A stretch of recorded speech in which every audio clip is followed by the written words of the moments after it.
Welcome to Casey Cares, the voice of Kansas City nonprofits. We share the story cares, we connect the nonprofit and the business sectors to enhance the quality of life in Kansas City for both our residents and our visitors. This Casey Cares segment is brought to you by the Ewing, Marion Kauffman Foundation, www.kauffman.org. I'm Ruth Bombigas. Kansas City is home to more than 8,000 nonprofits, each working in different ways to make our communities stronger. But who's supporting the people behind those organizations? That's where Nonprofit Connect comes in. For 50 years, Nonprofit Connect has been the go-to resource for the nonprofit community, bringing together thousands of professionals through education, networking, and valuable resources that help organizations better fulfill their missions. Today, the organization serves more than 28,000 professionals from over 900 nonprofits, businesses, and foundations across our region.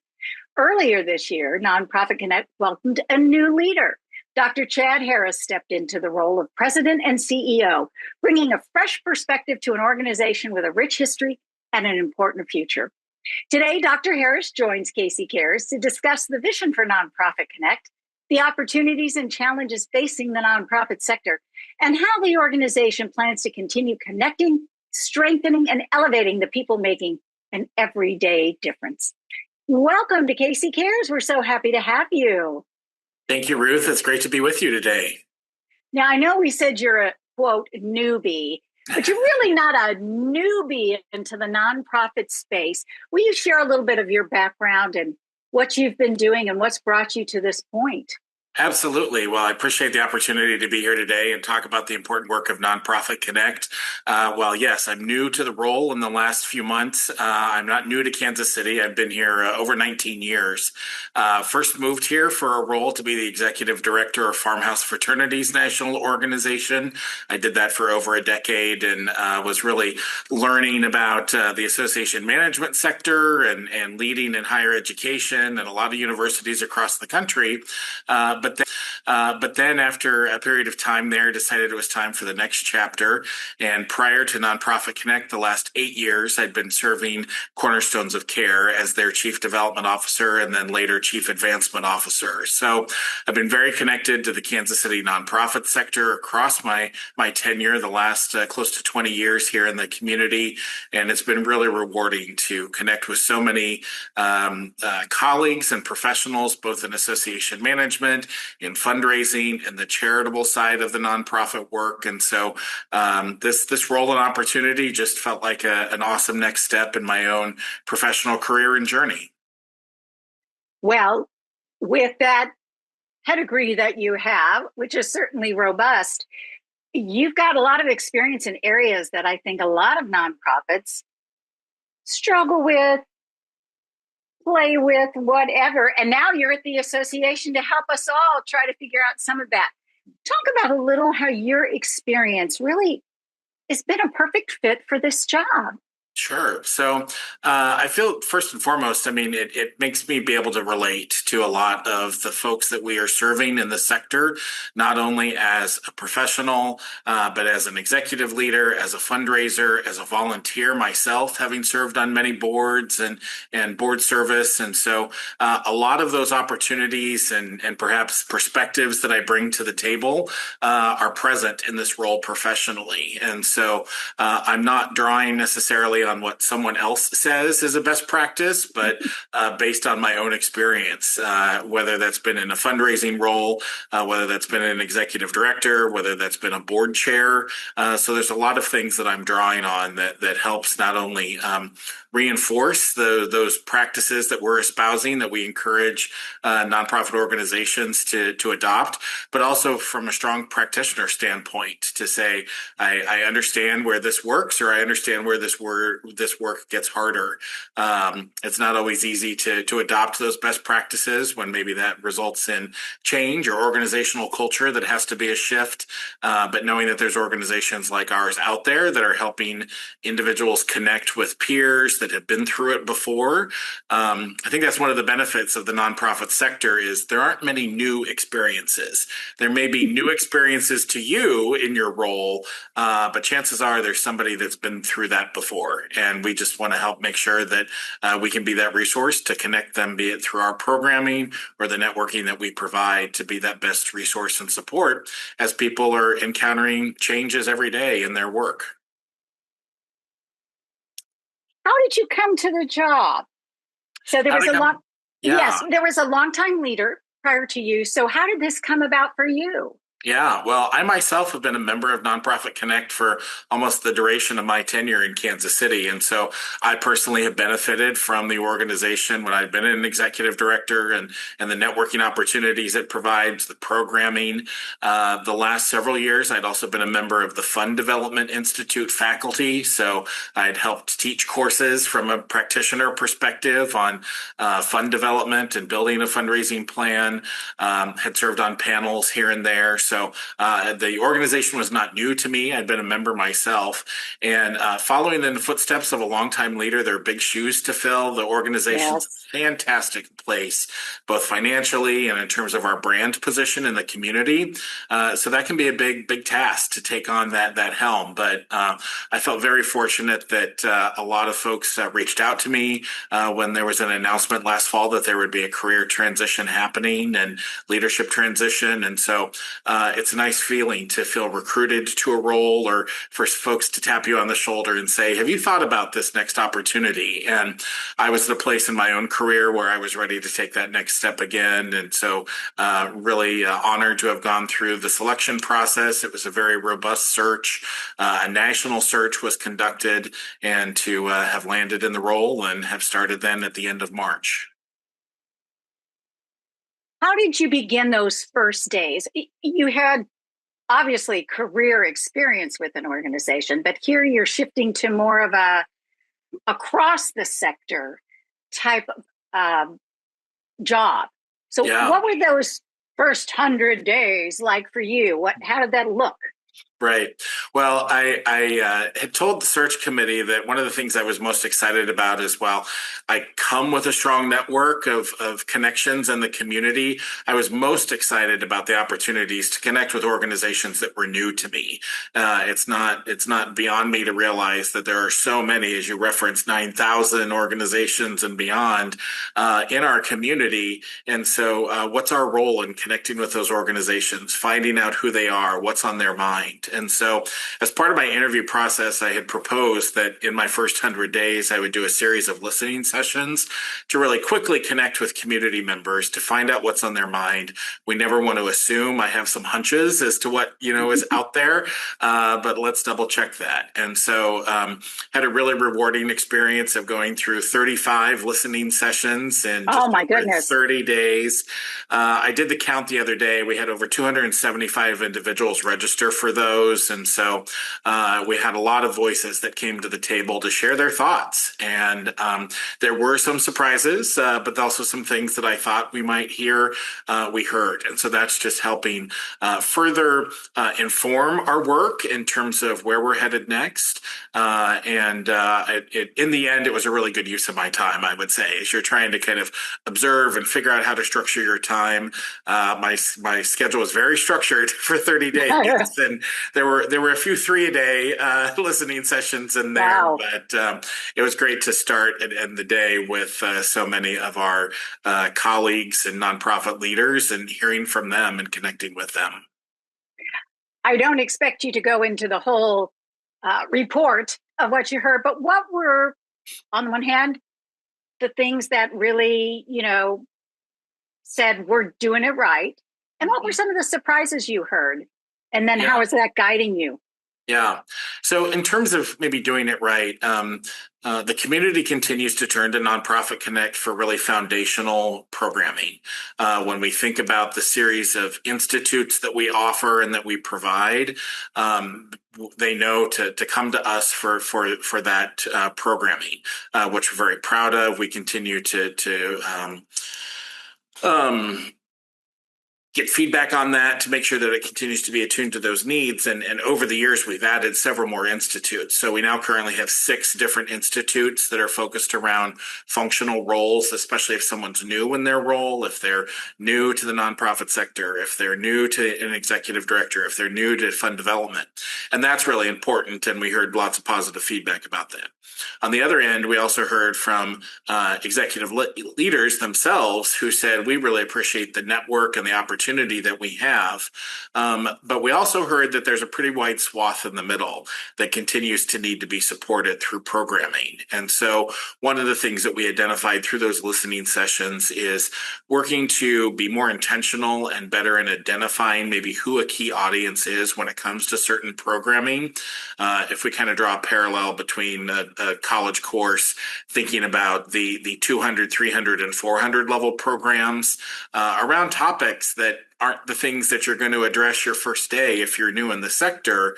But after you have a couple of years of experience under you, there's some nuances, or maybe the size of the organization that you are, or new endeavors that you're taking on. And so realizing that as we evolve our programming, we may have more niche topics, but then making sure that we're connecting those topics with the right audience. And so that's going to be really important and instrumental to us as well. Obviously, the structure of nonprofits, thinking about fundraising and sources of revenue is always important. That said, our organizations are resilient organizations. They've come through global pandemics. They've come through economic hardship. They've come through drastic funding cuts. And so I heard less about where they are with funding stability and more just we always need to be mindful of how are we prepared, for long-term success. A desire to, I think, be more savvy, if you will, when it comes to financial acumen and financial management. And so diversifying revenue streams, but maybe needing a little more guidance on what that looks like or some practical examples. So a lot of nuggets that came from the listening sessions that I think you'll see reflected in some of the programming that we're going to be providing still even this fall, but also as we start our planning for 2027. I just want to make sure that our audience understands the robust program schedule and event schedule that you really do have. And you've got a pretty big one coming up in a few weeks. Take us off from that one and move us through the end of this year and what maybe the following year might look like for you.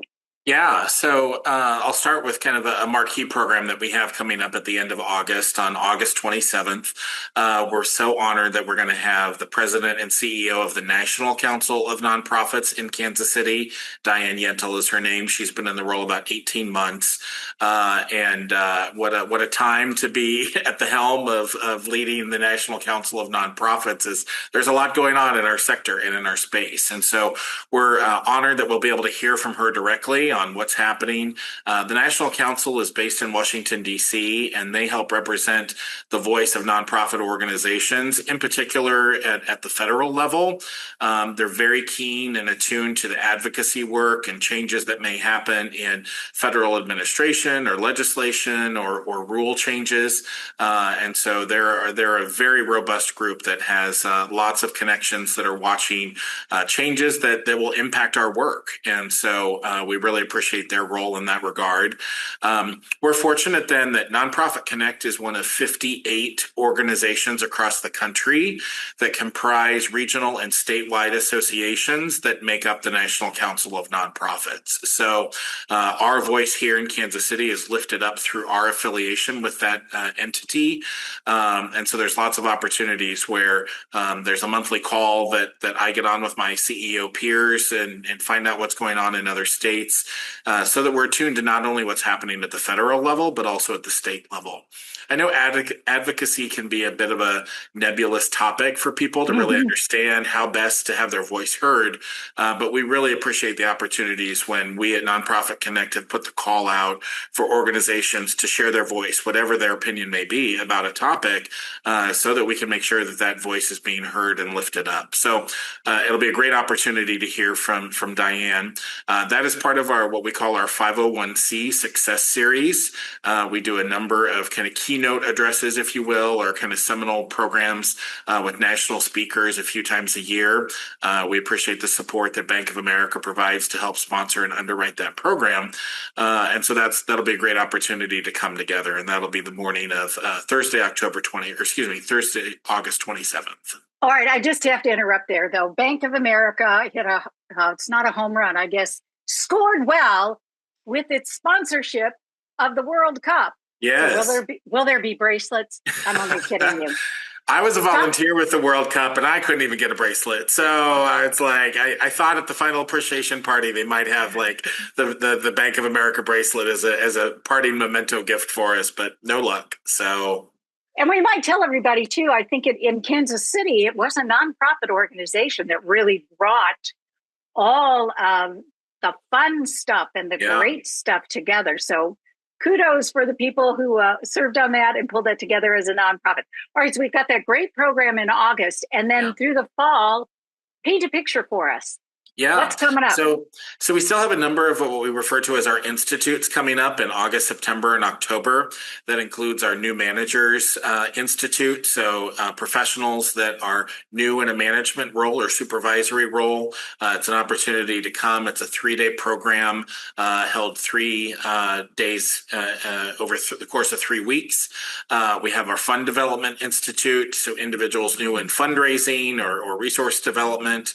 Our nonprofit Finance Institute, which really is broad. So regardless of whether you're in a finance role or not, we have heard great feedback from professionals that work in development that say, I just needed to understand the language better with my director of finance or my controller to understand what they were talking about so that we could speak the same language. So really a great course that we have really high remarks and feedback from as it relates to that. So great opportunities for individuals to connect with that as well.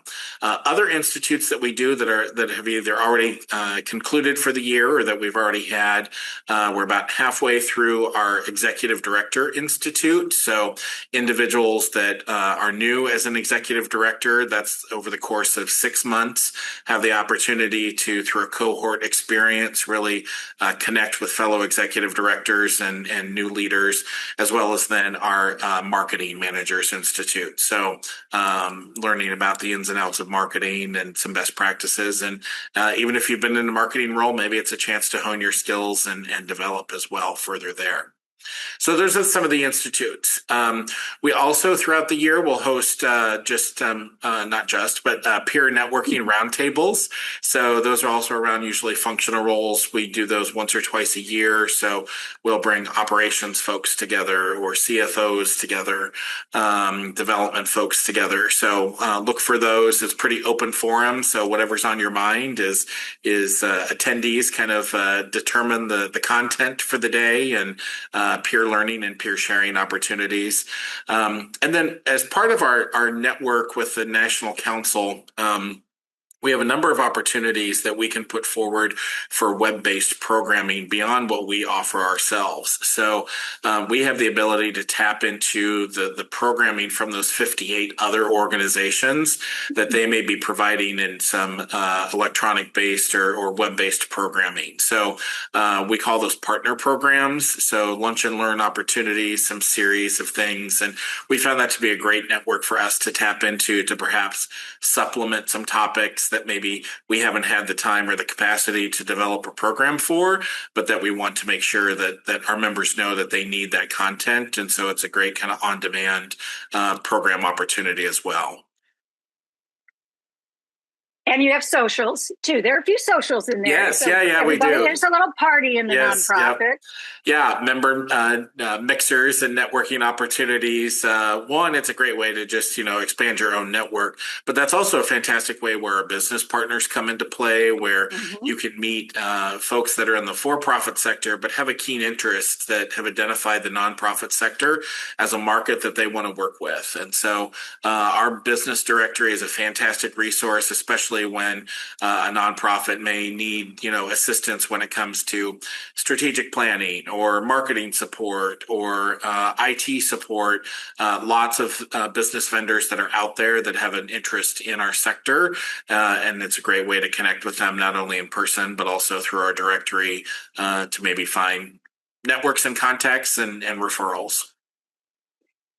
We talked about 8,000 to 9,000 nonprofits in our community, our regional area, and your membership. How do you go about trying to bring in new members? And then I'm going to let you do the pitch. Why should somebody join Nonprofit Connect? Well, thank you for that question. So I'll start with what, I think is our bread and butter, and that's related to the programming that we provide. It's our goal to help organizations be the best versions of themselves. And you do that through bettering your team members, bettering your board, bettering those that are involved with the organization. And whatever that topic might be that you're needing to improve upon, chances are we have a forum or the opportunity for you to reinforce that. So programming first. Through that, then there's those opportunities to connect and network and realize that you're not alone, that there's a community here and a network to support you.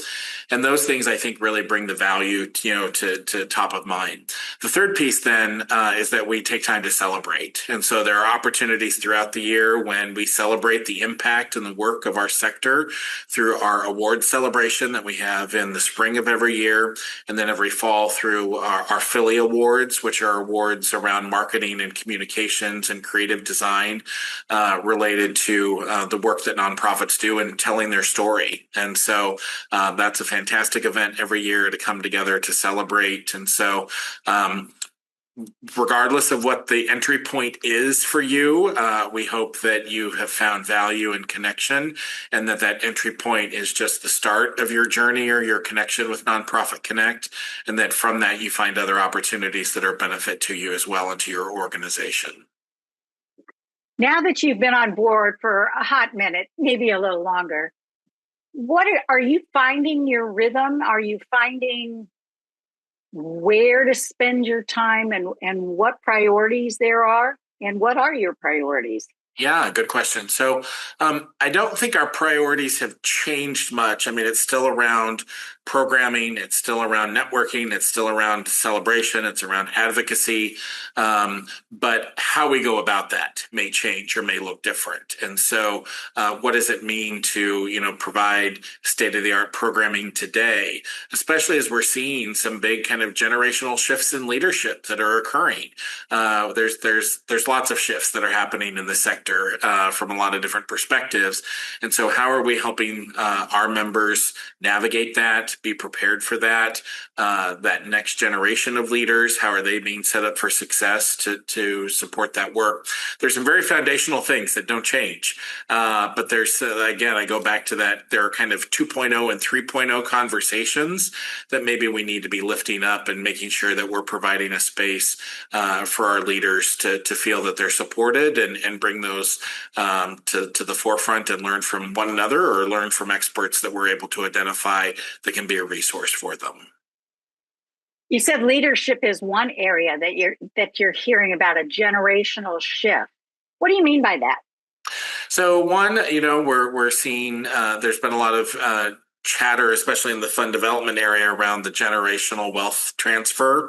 And so as baby boomers fully retire out of the workforce, that also has seen some shifts in terms of how philanthropy is driving the sector as well. The increase in charitable giving through donor advised funds, through the establishment of more family foundations, giving occurs differently than it once did. Also, we're seeing that, as maybe market shifts occur, giving is occurring differently from maybe the day-to-day opportunities, and instead realizing that, there needs to be more relationship-based focus out there. Every year we kind of think about the Giving USA report that comes out, and I think the biggest takeaway always is that people drive like where philanthropy goes.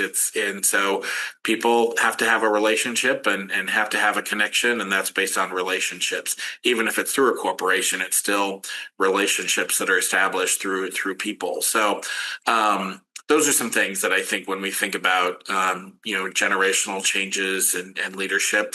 At the same time, how do we continue to prepare the next generation of leaders to assume the helm, not only in leadership roles as a professional, but also when it comes to volunteerism, thinking about how people engage. The expectation of maybe being a 7-year board member is not as realistic as it once was. And so do we find new ways to think about governance models that still support the important work of organizations, but maybe the time commitment looks different? I'm somebody that geeks out on the topic of board development, so that's an untapped area that I think you'll still see more to come from us on that topic, and more ways to support the volunteers that themselves are helping govern nonprofit organizations. So there's a lot of things that come into play when we talk about kind of leadership transitions and what that looks like. What are you hearing in the area of collaboration, or even to the point of, nonprofits coming together and going forward as one nonprofit versus two nonprofits who may have very closely aligned missions? Yeah. So, yes, that's happening more. I don't have a lot of evidence yet of where it's actually happened, but I think the conversations are certainly happening. One, as organizations start to think about sustainability, and that's always an important question. But if there's a feeling that resources are tight, but the need is still there, how can that need still be addressed, but perhaps in different ways? And maybe one way is through collaboration or through, shared partnerships in different ways. And that's always an important question. But if there's a feeling that resource needs still be addressed, but perhaps in different ways, and maybe one way is through collaboration or through, which is very connected often to those needs and to those requests, can play a role in helping organizations don't know who else is working in their sector or in their field on these topics. Then we're also pulled together and based on mission focus. And there's some really positive feedback that said the CFO of an arts organization, my funding is going to look probably much different than convening in collaboration around mission focus, either through programming or through networking or peer level. At the state level, it's hard to find a common denominator when it comes to nonprofit sector work, and instead it's often more mission focused. And so tapping into those missions and convening kind of mission focused topics, I think is also an area that you're going to see us give more attention to in the months ahead.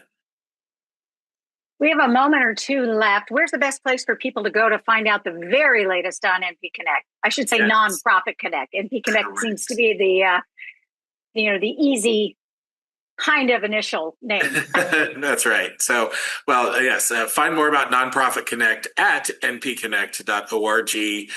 Follow us on social media, Facebook, very robust on LinkedIn. Again, kind of the professional network that we're tapping into. We know that that's an important place to connect, as well as Instagram. So those are places to see the calendar of events that we have lined up. We're working Q3 and Q4 to really build out most of our programming for 2027. So our goal is that we'll be having some pretty big announcements by the end of 26 about what kind of the arc of programming looks like for 2027. So connect with us still this year, but also stay tuned for a big lineup of what's ahead for 2027.